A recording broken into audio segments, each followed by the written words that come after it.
Hey guys, sales training today. It's not going to not work, but if it works well, I think it's going to be a big help.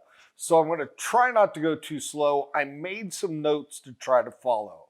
A lot of this came from some of the study I was doing this week, so I think it will flow. Might be disjointed. That said, shut up, Bob, and get into it.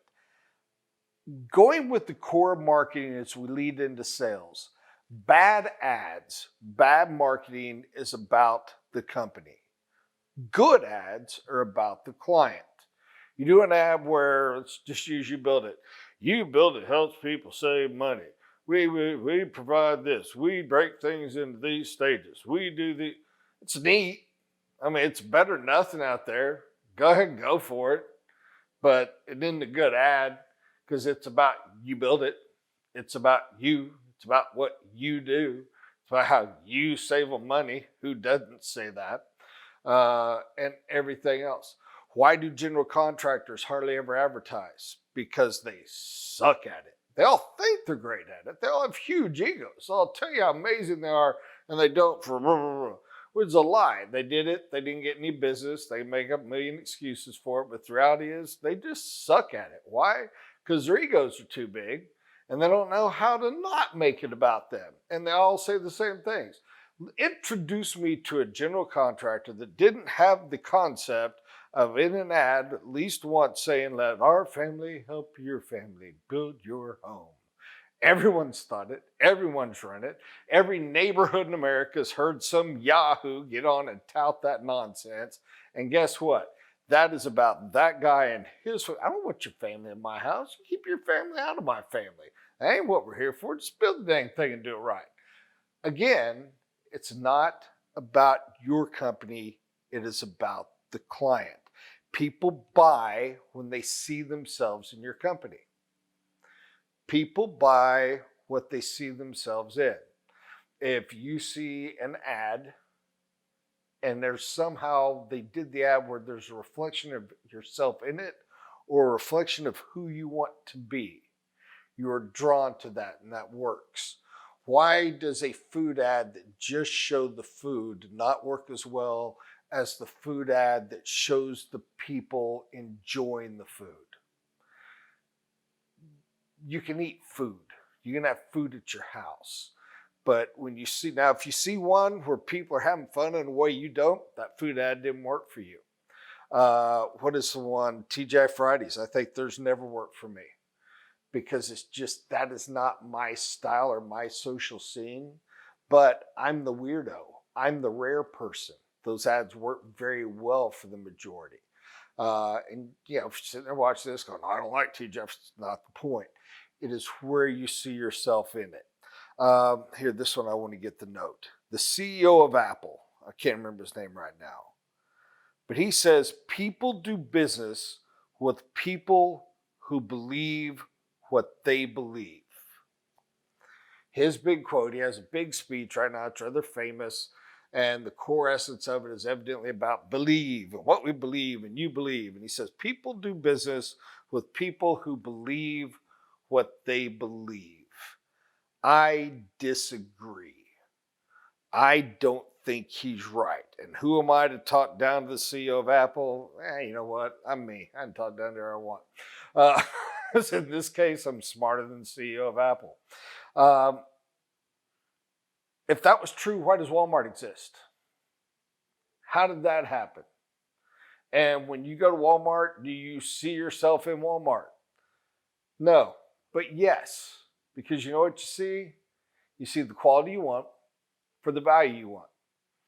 You don't see a lot of frills. You don't feel like you're being lied to. You don't feel like you're being misled.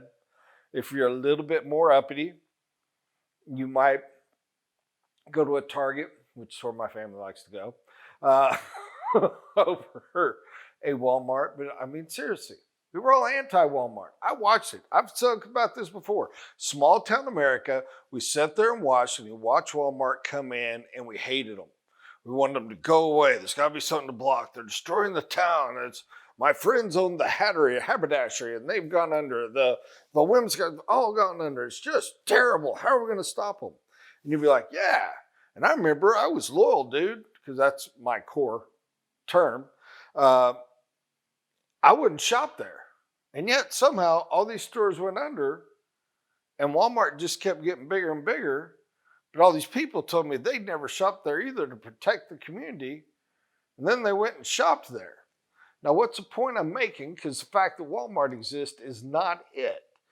It's if we do buy a little bit of, because where he says, believe what they want to believe, I think Zig Ziglar's whole quote is what he actually meant. People don't care how much you know until they know how much you care. People do business with where they see a reflection of themselves.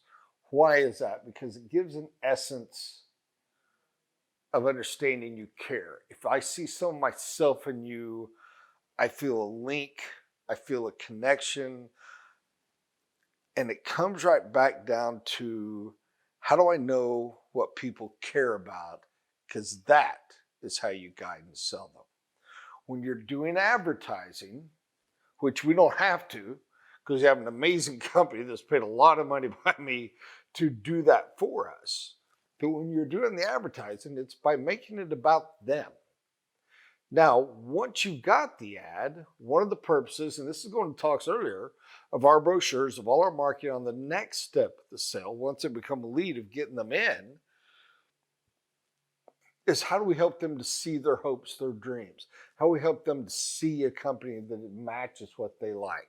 How do we help to make it about them and not us? The core essence for doing the advertising and for doing all that is do your very best to see it through their eyes.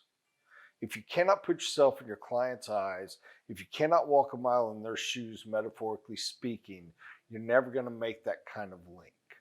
Now, we have the greatest blessing in the world here. You know what? I'm going to shift on that for a moment. We have 30 some odd years of history. We have 12,000, 14,000, I got to check a plaque, over 10,000 projects. We have a deep well of history. Our average franchisee has been doing this for, I think, 17 years on the average. May not be a lot of us, but we're freaking stout and very, very good at what we do. We know enough to know. We know enough to know what they value and what they care about and how to put ourselves in their eyes. And if we pause and think about it, you do. Now, the real quirk and the real trick comes in. And by the way, I wish I probably ought to start this thing with a disclaimer. Feel free to skip to minute 18 and 36 seconds, because this is the part that matters the most. And I've said it a million times. How do you find the common ground? The seeing things through their eyes. If you want to go with Apple CEO, believing what they believe. If you want to go with Zig Ziglar, how do you show them how much you care so they care what you know? If you want to go with people buy when they see themselves in your company, all these are saying the same thing. Have them believe that you get them, they trust you, you provide the quality they want in a safe, trustworthy way at a price they can afford, and price is relative. It is not the dominant factor. The other security has to be there first. Then it's a very important factor. So once you have all these, how do we get there? And it's easy. Care and shut up. You get them in, you ask them about what they're wanting to do, and you care about it. Your little follow-up questions are very easy if you truly actually care. And you try to figure out what they're trying to achieve. Why do they want to achieve it? How do they want to achieve it? Can we help them? What are some ideas you may have to help guide them there? And having your mouth shut and listening is proof of the level to which you care. They will tell you everything you need to know. They will tell you everything that they actually, truly care about. And all you have to do is care and reflect it back to them. That's enough. I've gone too long. This probably could have been tightened up in maybe 5 minutes, but I know how y'all love to listen to me ramble. So hope you enjoyed it. But guys, there's a lot of good stuff in there. If you did make any notes and want to hack it apart, hope you do. I sure enjoyed pondering it myself anyway, so I'm happy to share. Have a blessed day.